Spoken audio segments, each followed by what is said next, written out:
All right, there's 4 hours to go until the deadline, and we're going to go through the who's hot and who's not players. So hopefully you can make some last-minute trade decisions before and looping decisions as well. So we're starting with the players that are not or being sold at the moment. So Scott Sorensen out this week after failing an HIA, 57 break even, and he has been losing cash since the start of the season. And I think even though he's only out for 1 week, you can safely sell him.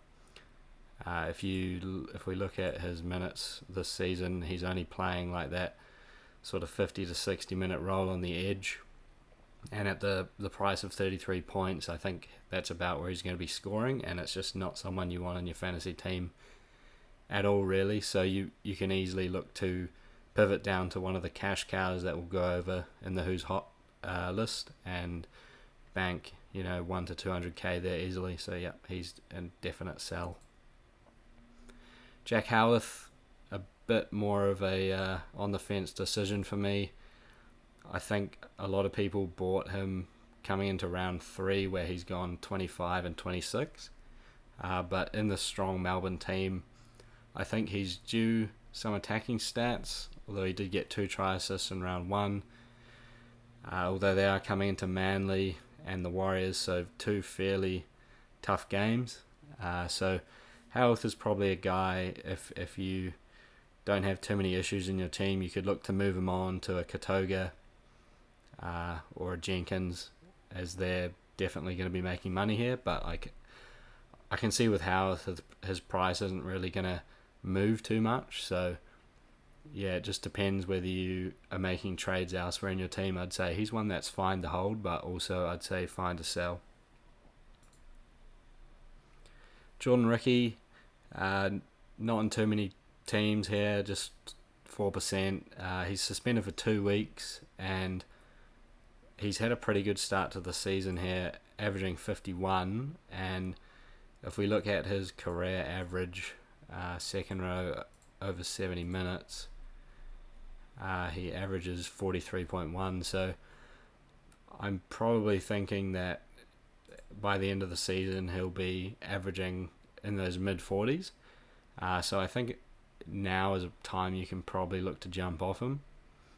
So he's priced at 45 now, and he's one that's fine to hold as well. But being out for 2 weeks, you don't really want to be holding a guy that isn't a gun keeper, and a guy that has made a bit of money. The historic data is kind of showing that he's probably due a few low scores, and his first game back will be a road trip to New Zealand, so that might be a bit of a tough one. But yeah, probably look to sell if you can, but I'd be holding if you have other more important players that need to be sold.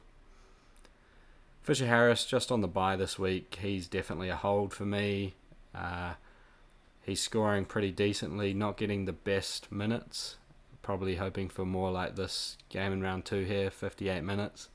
But he's, the co-captain of the Warriors. He's definitely, 46 minutes is going to be his floor, and he's shown to be performing at a pretty good PPM at the moment, just over 1 here, and he's definitely a hold for now. He's averaging just over 50. Sort of same kind of case as Ricky, but just being out for that extra week pushes him more to being a sell, where Fisher Harris, you can just use him as a looper. And yeah, I don't think he's one to be selling at all at this point in the season. Jack Bird, I think you can safely move away from him. We saw him play 80 minutes last week and still just produced 23 points. No attacking stats yet this season, and yeah, just nothing really noteworthy here. And he's back to the bench this week. Could be playing, between 30 to 50 minutes, but it just doesn't feel like he's worth holding anymore. And especially with the options that have come up, that definitely, their break-evens are really low and they're going to be making money pretty quickly. So I'd definitely be looking to move Bird on to one of the hot players with low break-evens. Dylan Lucas has bit of talk during the week. Bradman Best came onto the Matty Johns show and said Dylan Lucas was supposed to be back in a week's time, where we also had the Knights coach Adam O'Brien say that he was about 5 weeks away. So a bit of clashing information there, and I think if we do get confirmed news that he will be back in the next 1 to 2 weeks, I think he's probably a hold, because he's most likely going to be the highest scoring centre this season, so he's an easy keeper at centre. He could almost be a keeper at edge. But yeah, if we don't get any news that if the deadline's still going to be 4 to 5 weeks out from this point in the season, he's an easy sell. So hopefully we do get an update on that. Barnett, still being sold by a few players. I said he was an easy sell last week. He's definitely an easy sell now on the buy. Different situation to Fisher Harris. You paid more money for him, and he's not averaging as good as Fisher Harris. We're expecting sort of 60 minutes from Barnett, and he's just averaging 52. So, and then just the 43.8 points in that time. So this money can definitely be spent better elsewhere. With a 59 break even, he's going to continue to drop cash, and he's one I'd definitely be looking to sell. Luke Metcalf, I think he is a probable hold, but one you could sell if you really want to move him on, if you have a few other red dots this week that you'd rather hold on to. He's had an up and down season so far in terms of fantasy scoring. 2 good games, 2 bad ones. The good ones include tries. However, we see that his stats have been a little bit inconsistent, but he's still averaging 40.8, almost 41. And if you bought him from the start of the season, he was priced at 33, so that's still 8 points of value. I think he's definitely a hold if you can. But, if you're wanting to move on someone, then I think he's fine to move on. Tupanua, he is suspended, I believe, regardless. I think it's just the 1 week. But, look, coming off the bench, I just don't think he has a fantasy relevant role. Yes, he got 2 tries in week 1, but we've seen that when he doesn't get the 2 tries, this is the kind of scoring we're going to see from him. And he also got a sin bin last week, so maybe he would have got somewhere in the 30s, but priced at 35, I can't see him averaging more than that. So I think he's a definite sell, especially with the Dogs having a bye. Is it next week? Yeah, the Dogs have a bye next week, so he's actually out for 2 weeks, so I'd definitely be selling him. Luai has a shoulder issue, but he's also suspended for 1 game. But yeah, I think he was also being sold last week, and I just said, get him out of your team as fast as you can. Him and Galvin are splitting the playmaking 50-50, and it's just not working out for him. He's got decent kick meter numbers here, but attacking stats, he's got none of them so far, and the Tigers have been playing pretty well, so I can't see him being worth owning at the moment. 58 break even. Definitely one to be selling this week. Urgent sell. Sandon Smith, he's one that I'm considering selling this week, but I also have Iongi, who's probably going to come up on this list very soon. So Sandon Smith, break even of 24, price at 28, and we see that he's averaging just under 36 here, so that does include 2 tries, but the thing is he is goal kicking, and he's not really kicking many meters, but his run meters are around 10 points a week. Tackles aren't too bad, not missing too many, and I think the Roosters up against the Rabbitohs this week, it's not a terrible matchup for him. I've been just looking at the previous games against the Rabbitohs, and all the 5/8s have scored well. Jack Cole did last week. Flanagan got 2 tries against them as well, and I think Braden Trindle did well against them too. So I think I sort of feel positive about Sandon Smith even after the 20 last week. He's still in the team. I think the Roosters are going to bounce back from that lost to the Titans, and I may not look to start him. I might try and loop him if I can, or I'll probably, he's playing on Friday, but I might be looking at looping Cole, and then if Cole doesn't go well, I'll start Sandon. But yeah, he's one. If you want to choose between Sandon and Iongi, it's a pretty tough call, but I think I'm gonna sell Iongi over Sandon, partially due to the fact that the Eels have a bye in round 8 and the Roosters don't have one until round 10, so that just gives them an extra week to make that money before you can look to sell. But even if you wanted to sell both of them, I wouldn't even mind that. But I think he just has another couple of weeks where he can make us a little bit more money, and also just might have a few decent scores in the 30s or mid 40s possibly coming as well. Tommy Turbo, he is out for at least a month. I think it was like 4 to 6 weeks with a MCL, so he is a definite sell. Very unlucky if you did stick with him. Thomas Duffy, he is also a definite sell. Jake Clifford is playing well, and I can't see him getting dropped anytime soon. Iongi has had an underwhelming start to the season and looks pretty good on attack, but it just feels like the Eels are pretty cluttered in attack, and it's sort of, he can't just sort of do it on his own. And yeah, it's a tough one, because you feel like he could just explode one game, especially against the Dragons, who they're playing, and score a 50 and get his price moving in the right direction. So he's one, I don't think he's an urgent sell, but he's definitely one where there's other guys that are going to make money, presumably. Their break-evens are in the negatives, and yeah, I think it's a pretty easy move. I'm personally going to be doing Iongi to Katoga, as I've already got Thomas Jenkins, but yeah, probably one you can look to move on, especially with their bye in round 8. You don't want too many Eels in your team for that. And then Tom Gilbert, I think he is the number one sold player this week. And I completely understand. It's been pretty frustrating owning him. But I am definitely in the camp of hold here. 10 missed tackles last week. It was in the pouring rain. He was just throwing himself into everything. Even if he's going to be playing that 80-minute role on the edge, I think that you can hold him for some decent scores in the mid-40s, which is about where he's priced. But yeah, he's just, I think he has potential to make a bit more money here, and also just be a solid scorer in your team. And then he's just out suspended for the 1 week, so I'm going to use him as a looper this week, and it's pretty handy.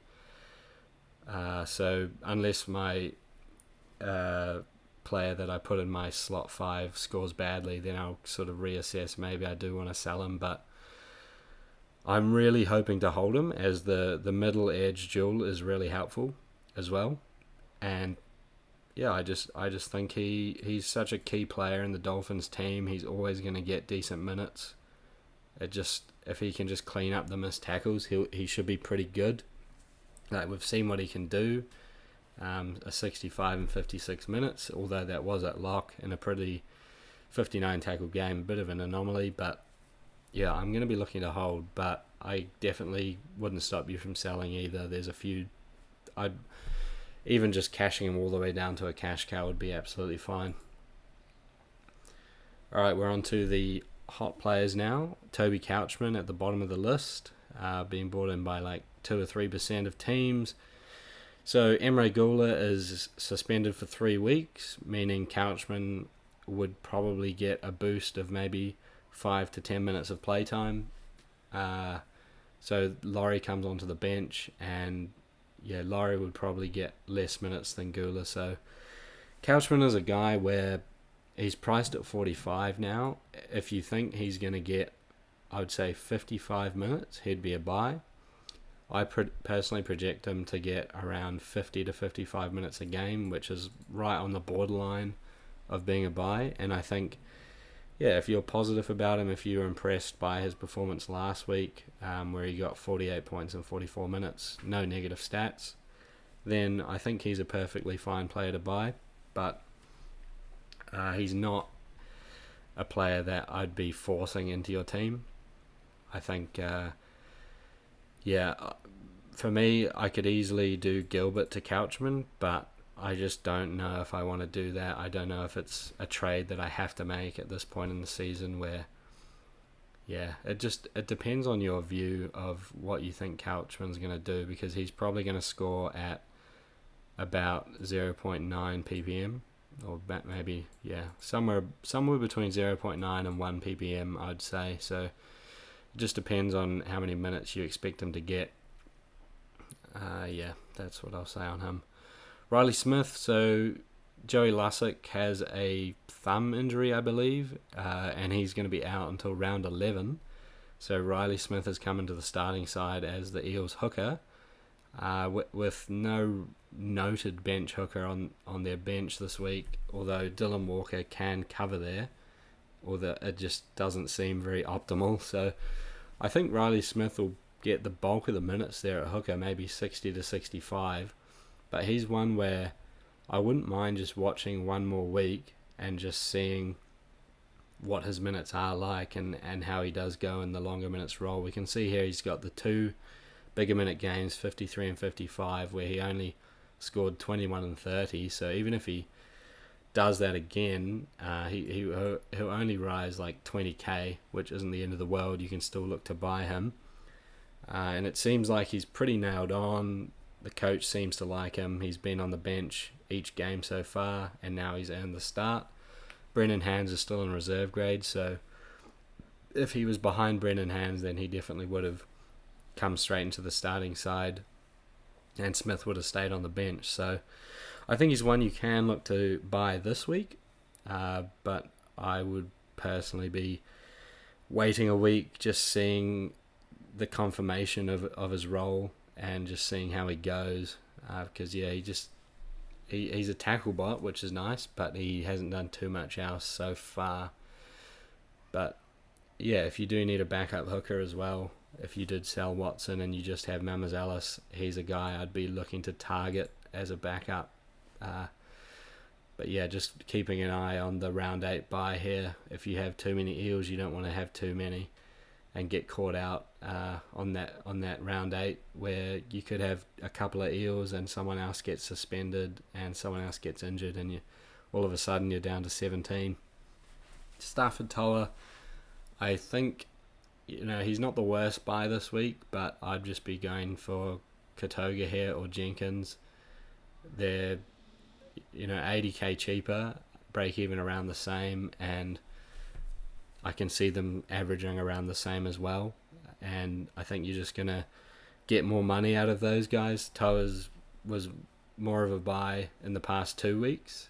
His break-even's still low, but all it's going to take is one low game. They're playing the Broncos this week, so a pretty tough matchup. He is up against Shibasaki on his side, so definitely will get some chances. I'd rather be up against him than Stags, but I think I would recommend him as an avoid this week. Maybe people are just seeing that he's got 250s in the last 2 weeks and they sort of think that's going to be how he scores for the rest of the season, but I would probably predict that, priced at 29 here, I think he's going to average mid-30s, so you'd really, if you were jumping on now, you'd want him to be averaging 39, and I just can't see that happening. Alex Seyfarth, so coming off 2 decent scores here, he does seem like someone that's pretty appealing, and I think he was a buy in round 1 when he was priced at 475k, but now he's risen 56k here, so priced at 40 now. If you were jumping on, you'd be hoping he averages very high 40s or 50 here, and it's just it's hard to say. I think you could do worse than jumping on him now, but I think he's probably due some mid-40s scores. He got pretty lucky last week with the line break try assist, and then he also has a try saver in there. But his tackle numbers are good. He's making a lot of tackles, not missing too many. and run meters improving every week. So I think there could be better options out there. I don't think he's like a guy that you need to force into your team, but definitely a solid guy. That he's an 80-minute back rower, middle edge duel, and he seems like he's nailed in that spot for as long as he can stay in form. So yeah, but if I had to make a decision, I'd probably say avoid at the price. Terrell May, I don't even know why these numbers aren't all 100. Say it every week. Get him in your team. Tear apart your team to get him in. But one thing to note, he did play 80 minutes last week. So against the Broncos, well, he is a machine. He could play 80 minutes again, but he could be a little bit leggy here. Only play like 60 minutes. And he's one that I think I'm going to not captain this week just because of the hard matchup against the Broncos, along with the fact he played 80 minutes last week on the Sunday. So it's a 6-day turnaround as well for these guys. So yeah, I think he'll still be good for like 60 points this week. I think I'd just prefer Payne Haas or Nathan Cleary as captain this week only. And the next guy here is Payne Haas. So he's now priced at 73 points. Break even still only 58. So you'd probably think he's going to rise in price again this week. And in terms of buying, I think you may want to go elsewhere. Although it's a very scary prospect not owning him, knowing that last week he got 67 points without really looking to offload. And if you say added in another 3 offloads, that puts him up to 79, which is still 6 points above where he's priced at. So yeah, I think you can still, if you can somehow buy him, then I'd do it. If you have injured players, if you want to move on Tom Gilbert and someone else, then I'd do it. But last week people were moving on, Cleary, Watson and Ponga because they didn't have any games that week. But this week, there's not too many other players that are sort of out. And I think looking at this, you can get better value out of someone like an Isaiah Yeo, who's priced at about 780k, so 200k less than Payne Haas, and I think Isaiah Yeo can average 65. So yeah, I think that's what I'd be doing here. I'd be going into Yeo because I'm still not sure if these offloads can be sustained here. I know it was really rainy last week, so he definitely put the offloads away. I think if you're on the fence whether you want to buy him, then you just have to think about whether he's going to be offloading as much as he has in the first 3 rounds. And on a dry track, there's definitely potential that he can. But yeah, you're really paying a premium price now. 73 points he's priced at. So be really confident in your decision when you're doing that. And he will definitely be my captain this week because I think he's going to want to really put in a good performance against Terrell May and show him who's the big dog. Alright, Suya Wong. He's going really well. And it's one where I'm just still really frustrated that I missed him. And a break-even of 9, only priced at 38, and he's averaging 51.3. He's one where, it would be pretty tempting to jump on. However, we can see that he only played the 66 minutes last week, and with Radley out, he might well play the 80 this week. But going forward, I think he will be in that 65-minute role. And we saw in round 1, he just scored the 38 in 67 minutes, where it says he played lock, but I think he played most of the game on the edge. Now, being priced at 38, I think in this 65-minute role, I don't know if he can average 48 points or more here. So I think I'd probably be avoiding. But I wouldn't blame you if you jumped on, but I think at this point he's too far gone. He's already 510k. The break-even's very appealing, but all it would take is a couple of scores in the 30s, and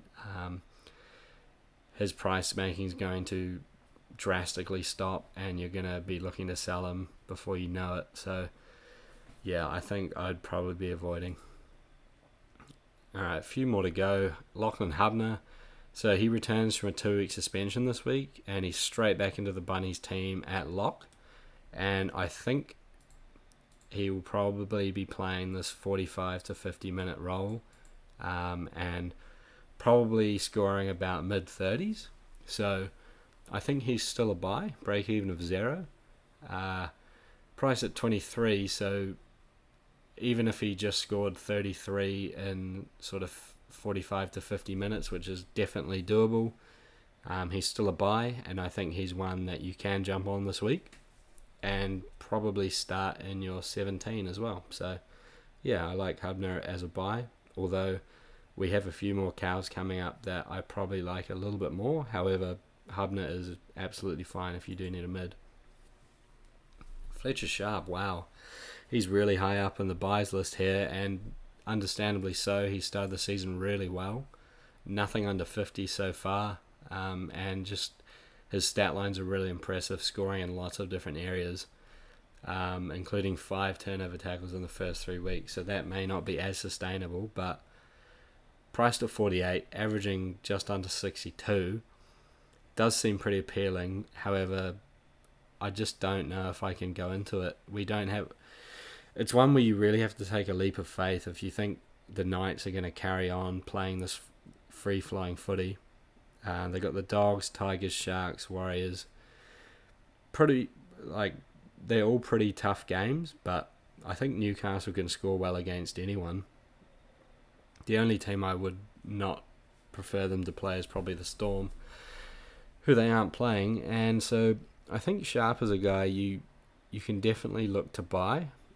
But the thing is, if you do buy him, you'll basically buy him as a keeper, and you wouldn't be looking to sell him later. So you'd probably the wing fullback half duel is really helpful here, and you can probably stick him in your wing fullbacks for now.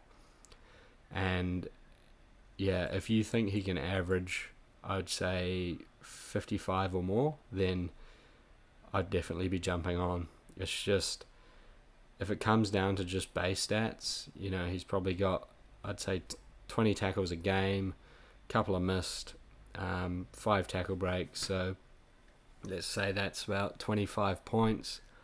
Chuck an offload in there, chuck it up to 30. Meters gained, I'd chuck it up to maybe 40, 45, and then any attacking stats on top of it. So maybe like 40 to 45 points in base, and then we've got attacking stats. So I think it's definitely possible for him to average in that sort of 50 to 55 range.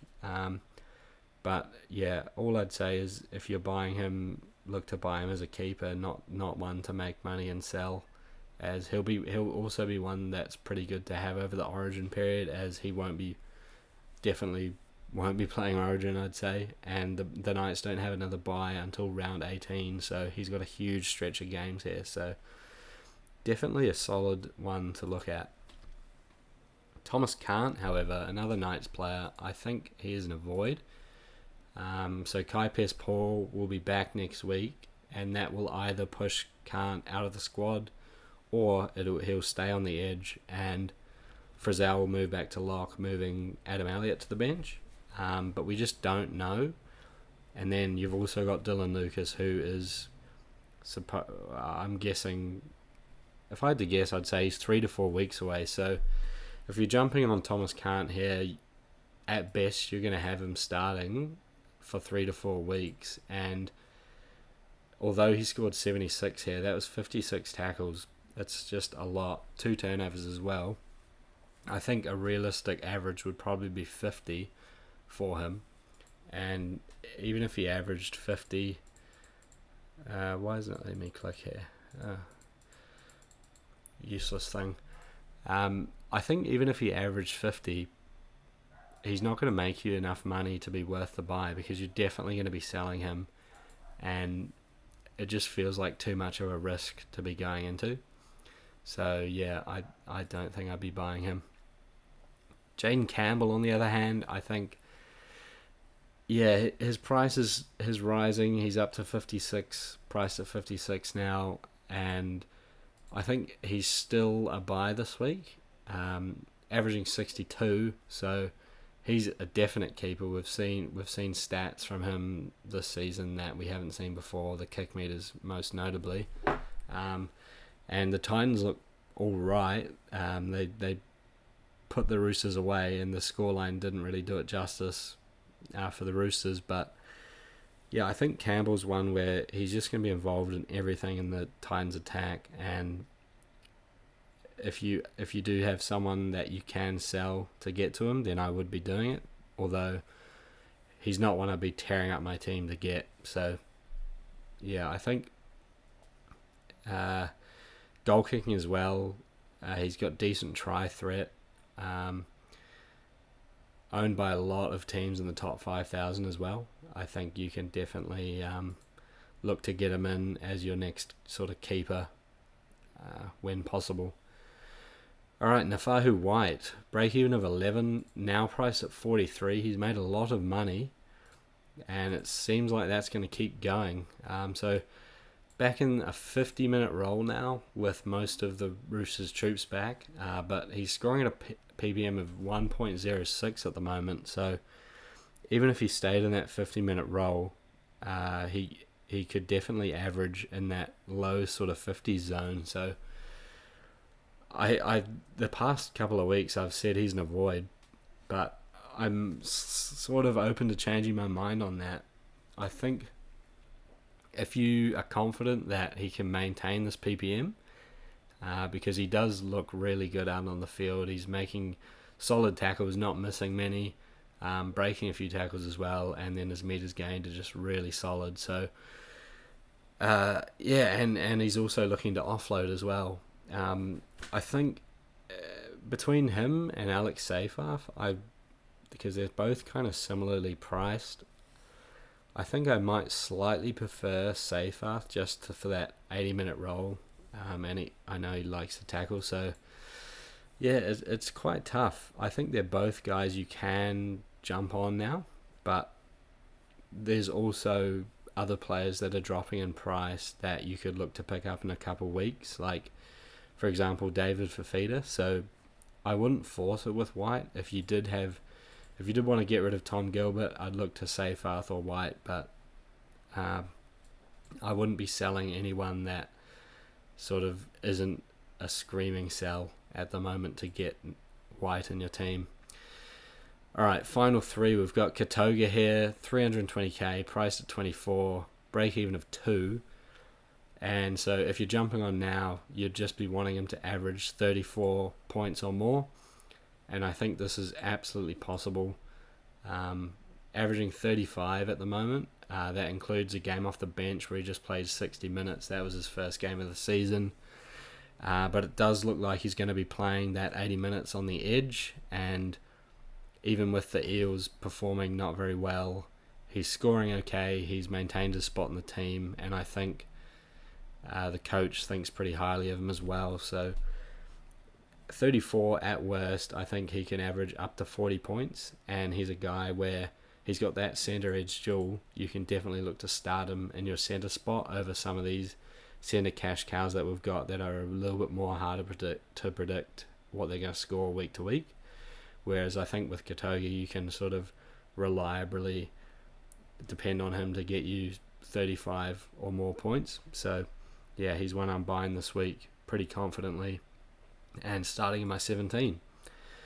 Dylan Egan, now he's an interesting one. 49 minutes last week, and he scored pretty well at 46 points at almost a PPM. So he came on in the first half and played in the middle, and then with 20 minutes to go, Luciano Leilua went off and he covered the minutes at the edge there. So played 49 minutes straight, and I'm just a little bit unsure if this role is going to continue, and I think I want to see one more week of it. So even if he comes out, does this again and scores, say, a 40, he'll open next week at around 300k, and he'll still be very affordable at that price if he does have the role. If he's going to be averaging around that 40-point mark, he's still going to have heaps of value left in him.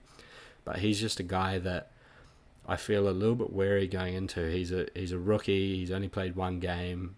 You just kind of want to see him back it up with another good performance here before you use a valuable trade and get him in, especially when there's other options around that do seem more proven and I feel more comfortable about jumping on.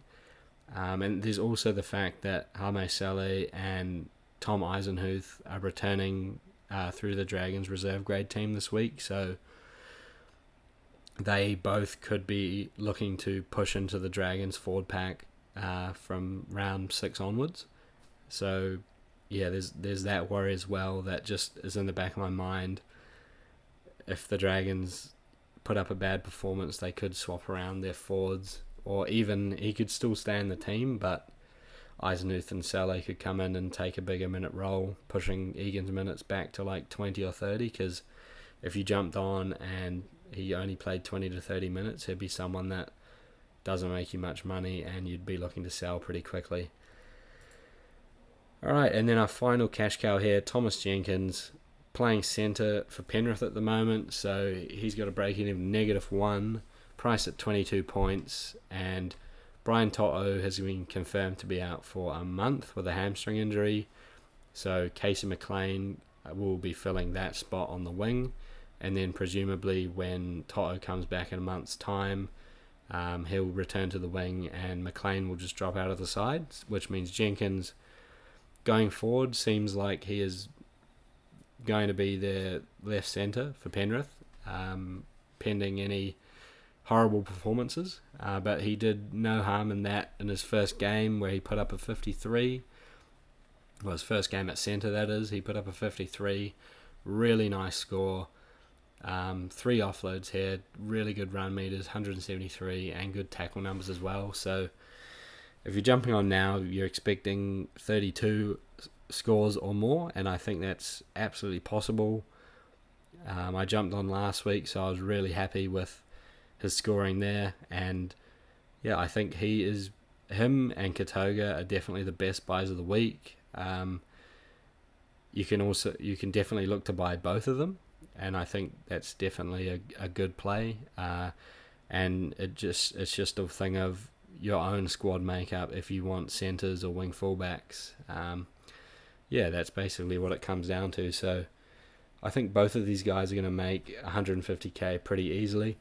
And in this strong Panthers team, even though they've only won one game, they're coming into the Cowboys and the Dolphins, 2 teams that haven't been much good so far. I mean, the Cowboys have been all right the past couple of weeks, but I think Penrith are going to be looking to bounce back pretty strongly after a couple of losses in a row. So yeah, I'd be looking to jump on Jenkins for a failed cash cow like Iongi, or even moving a Gilbert down to Jenkins would be fine. So yeah, hopefully that was helpful.